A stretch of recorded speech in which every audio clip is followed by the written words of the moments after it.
living in Israel, speaking fluent Hebrew, voting for the Israeli parliament and learning Hebrew poetry, more than 1 million Palestinians arguably suffer from an acute case of split identity. Approximately a fifth of Israel's population, it's a large minority, is often referred to as the Israeli Arab sector. Most enjoy full citizens' rights, but nevertheless say they feel excluded from and discriminated against by the dominant Israeli Jewish society. The words of Israel's national anthem may begin to help us understand why. As long as the Jewish spirit is yearning deep in the heart, with eyes turned towards the east, looking towards Zion, then our hope, the 2,000-year-old hope, will not be lost, to be a free people in our land, the land of Zion and Jerusalem. It doesn't concern a very large group here, the minority, the Arab minority. So that's why I think it should change. I can never accept it. And it doesn't represent equality. When you think about it, not the anthem, not the flag.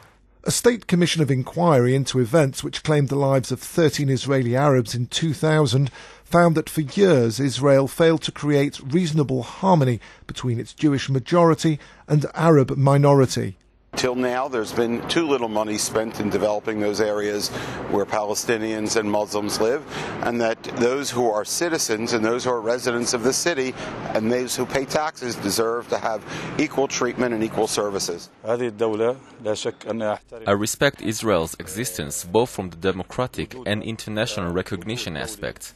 However, I'm troubled by the fact that the state doesn't acknowledge me as a citizen who has rights, history and culture which affected and advanced humankind. According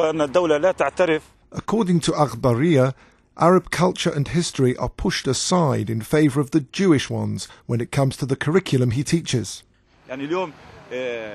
We teach poetry written by Jewish poets like Shlonsky and Chernyakhovsky, but we're not allowed to teach Mahmoud Darwish. No doubt, there's a need to change the curriculum in Arab schools. During 2008, Arab residents of eastern Jerusalem were involved in 3 separate terror attacks against Jews. Jerusalem's Arab residents enjoy higher living standards than their brothers in the rest of the West Bank. They're considered residents of the unified city of Jerusalem and as such can work and travel in the city and in Israel as a whole.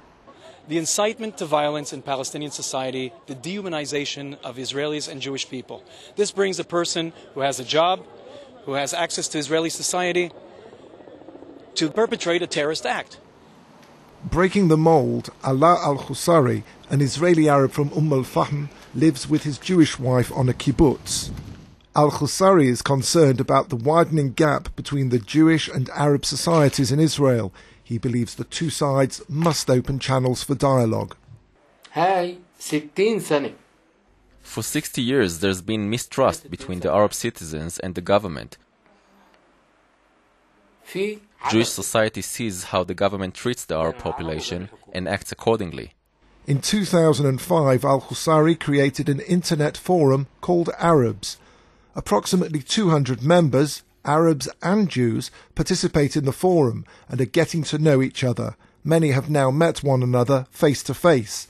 But the forum works on the micro scale, and Al-Khusari remains extremely worried about the macro. If the two societies keep moving away from each other, it'll result in an explosion. If we don't move closer, we're all doomed.